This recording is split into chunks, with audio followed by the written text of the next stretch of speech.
Kelsey. Got microphones around the room. Pat, you said after the game the other night you were going to go home and watch the last 8 minutes or so. What did you see that you think you were successfully able to solve or address? Yeah, Wake was really good. They made tough shots. I think our defense could have been a little bit better. Just tighten our bolts that last 8 minutes of the game when the game was kind of out of hand, and we were up by a lot. We just got to be better in those moments. Pat, you've mentioned several times throughout the last month or so about the atmosphere of the city and the excitement and everything like that. With social media nowadays, how do you keep the guys? You know what I mean? They're going to see things. They're going to hear things.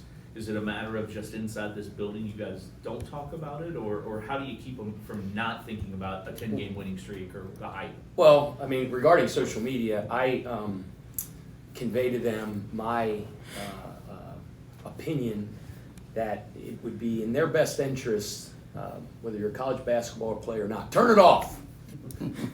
That's not happening. I got two teenage daughters and a son that doesn't have a phone yet, but you know, it almost has to be surgically removed from their hand, and you can try to fight that fight if you want, but you're probably not winning it, and I'm sure I'm not going to win it with those guys there.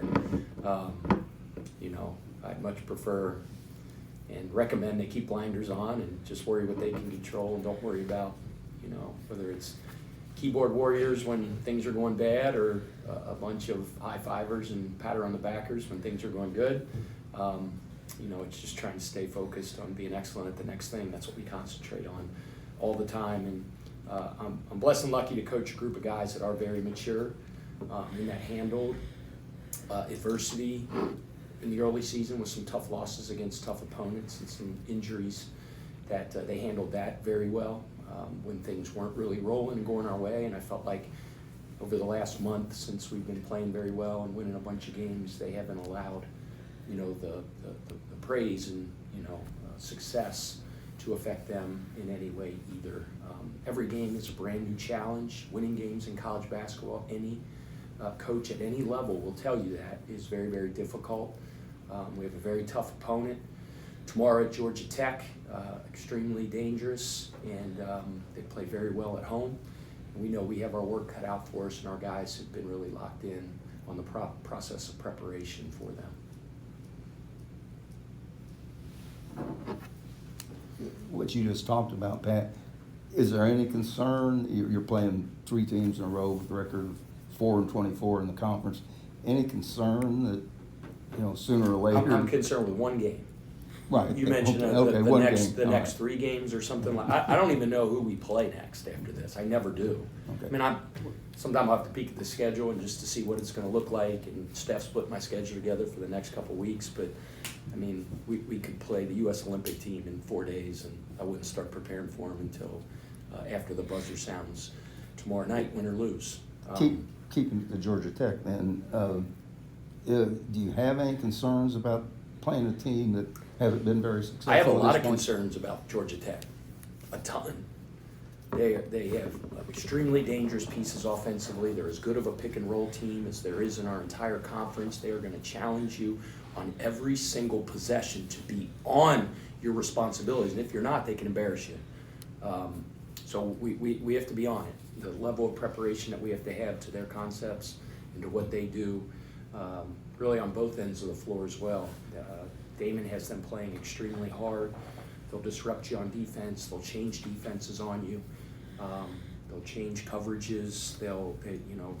They make it to where you really got to be on it. And you know, over the years, during my time in the ACC, you know, it was always really tough to go down to Atlanta and to win a game there. All the years that I was at Wake Forest, so I have a ton of respect for Damon, for the players that they have, for their scheme, and that's all I'm worried about. I'm not worried about what their record is. I'm worried about that first possession, and then the next one, and then the one after that. It's gonna be a tough 40 minutes, and we got beyond it. Pat, how do you approach preparing for late game situations when in the ACC so far you guys are winning by an average of 15? There haven't been too many situations where it's really come into play. I mean, that's why we prepare and practice every day. We work on we work on those situations like all teams do every day. You can't guarantee the situations that you're going to be in a game, but through the course of 6 months throughout the season, in practice after practice, you add all those minutes up and all those hours up. It's important for you as a coach to make sure you're allocating those minutes properly, both to your opponent and their scheme, how you're going to attack them and their scheme, and then obviously the situations that you'll face.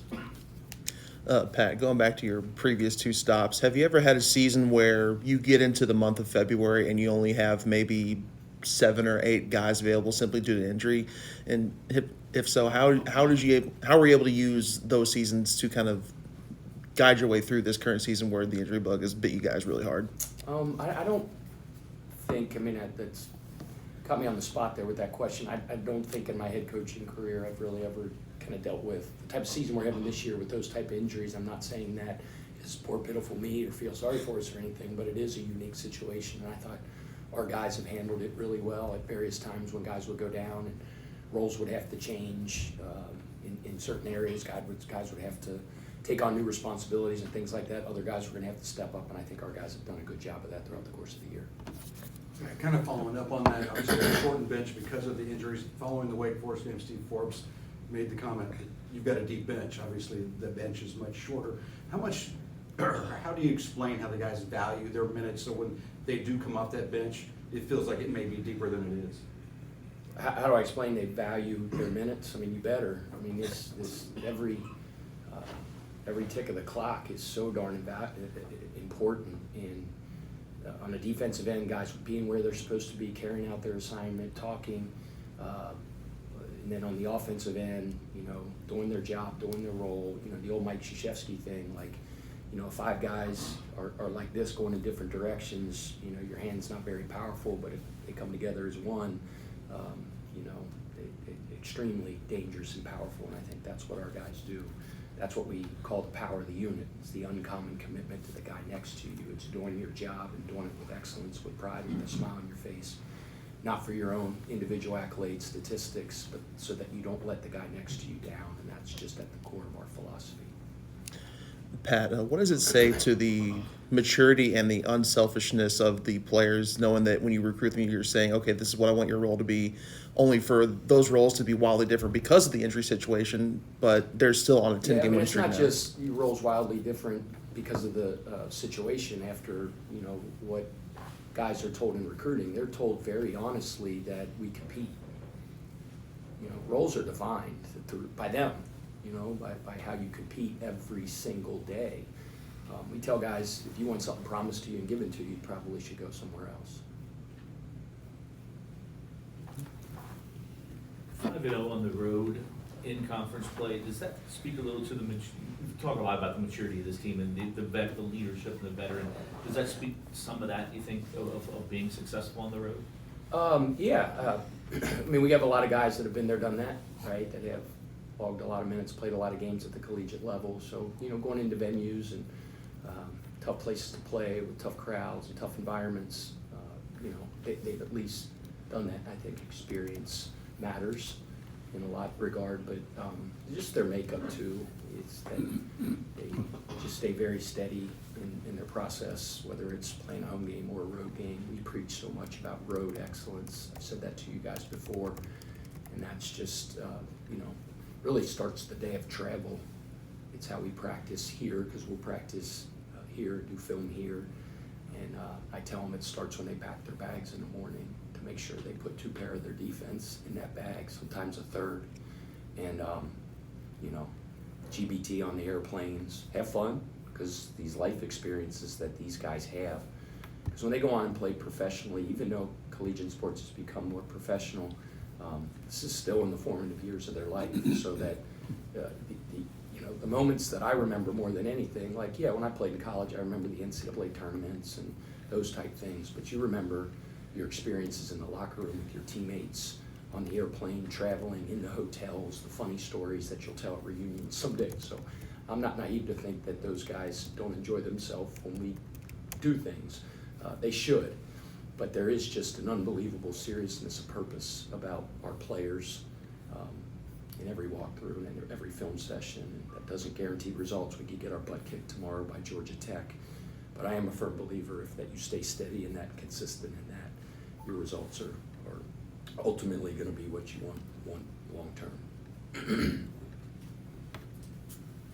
Pat, offensively, you've talked about the scoring balance you guys have had all year, but it feels like Rainey and Chucky and Terrence have kind of formed for lack of a better phrase, kind of like a big three for you guys. But do you see that playing out that way? Is it like them stabilizing the scoring? Sean Hadley's got something to say about that. Yeah, he does. I'm not saying that he would be offended by that statement that you made, but like, I think what's great is we got a big bunch of guys. I don't know if we have a big three, but we the one game those guys went 4 for 33 from the field, and Giovanni had 32. So, we got. I love our depth, and I think that's part of the makeup of our team that makes us good. Pat, slight change of subject. I'm wondering what kind of player you were and whether the kind of player you were informs the way you coach. Not many people want to hear about my playing career because I've said before I missed 1,000 points by 870. But Coach Prosser used to say all the time the team kind of takes on the personality of their coach. Whether that's true or not, I don't know. I sure wasn't the most talented. For whatever reason, my shot just kind of got away from me as I got late in high school. I did a lot of other things really well. Some people could say I couldn't score in an empty gym, but I was just tried to be a bulldog on defense, try to be a catalyst off the bench and bring our team energy, fight anybody who wanted to fight, and just set the tone every day in practice for my approach and work ethic, trying to selflessly, do whatever I could to help our team win. And when it became a scout team guy job was to memorize other teams, I took unbelievable pride in that. So that's kind of. What took you to Wyoming?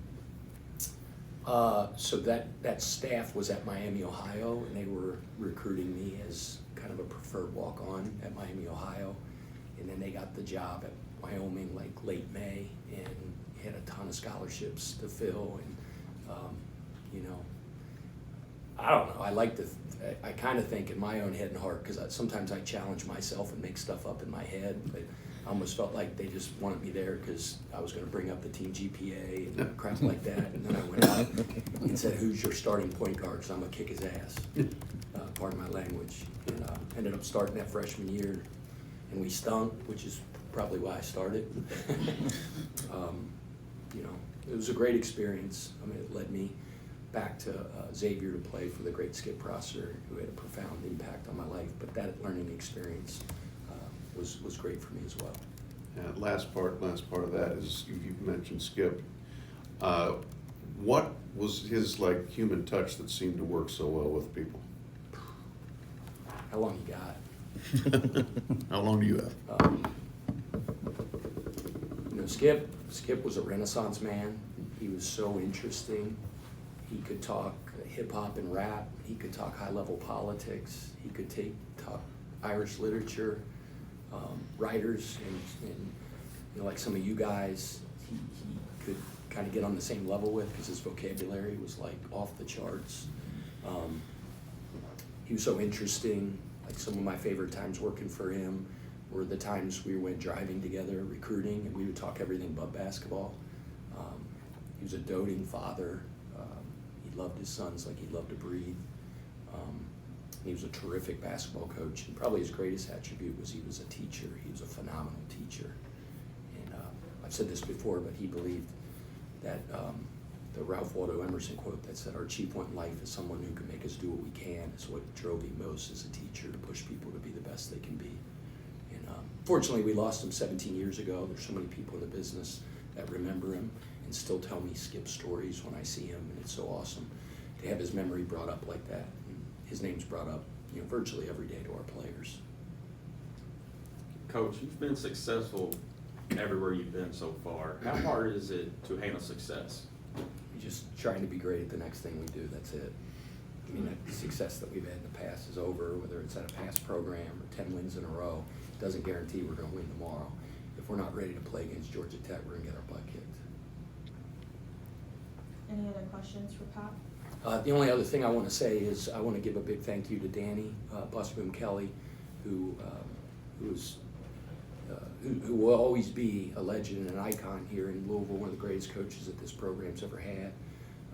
She's done such great things for the city, and it's just an unbelievable opportunity for her to go back home. Just like Louisville volleyball is one of the great programs in the history of collegiate volleyball.